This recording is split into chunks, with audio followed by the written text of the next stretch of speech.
Welcome everybody to Forza Motorsport 6, and today we're dealing with a 2004 Saleen S7. Now this was the first mid-engine supercar to come from the America, because it was out around 5 years before the 4GT revival came around from 2005. So yeah, this is typical of a supercar because it's got pretty much no practicality whatsoever. It can only hold like 2 people.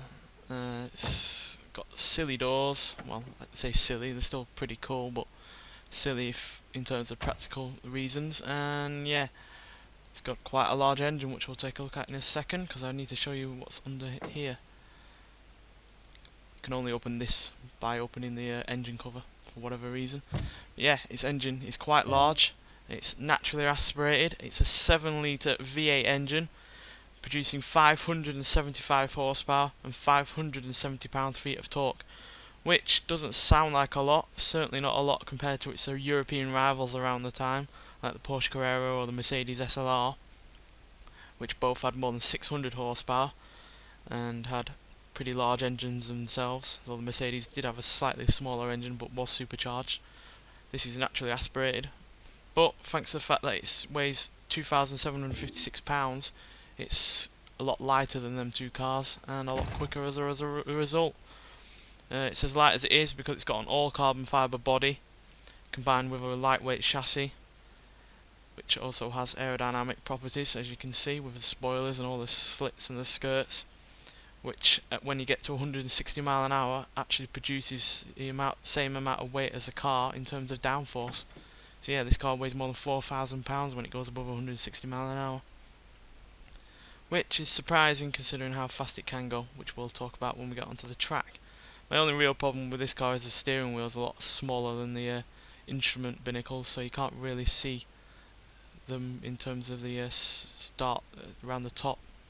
You can't see the rev count all that much at all, or the speed. So yeah, that's my only real concern with this car. I think it looks pretty good, and the engine sounds even better. But to get the full scope of this car, we're going to take it out to the track and see what it can do. So see you when we get there. Welcome everybody to Circuit of the Americas. We're going to take this car around on the first lap and talk through it on the second lap.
So as you can see, this is a pretty good car, especially in terms of speed and acceleration, and pretty good in terms of handling, though you do have to go faster for it to handle better, because it does rely on downforce quite a fair bit. But nonetheless, it's still quick. 0 to 60, 3.3 seconds, 0 to 100 in 7.6 seconds, and it'll go on to an incredible 230 mile an hour, which again, for a car that doesn't have as much power as its rivals from the time, to be even faster than they are. It's 15 mile an hour quicker than the Mercedes SLR and 19 mile an hour faster than the Porsche Carrera GT, and they both have more power than this does. So yeah, it's kind of shows how good the aerodynamics and how good it is in terms of lack of weight for it to be even faster than them despite its power disadvantage. Though I guess it does help that this has a lot of torque as well, which the likes of the Carrera GT doesn't. But yeah, still nonetheless a quick car. Not only quick back then, but still pretty quick even now.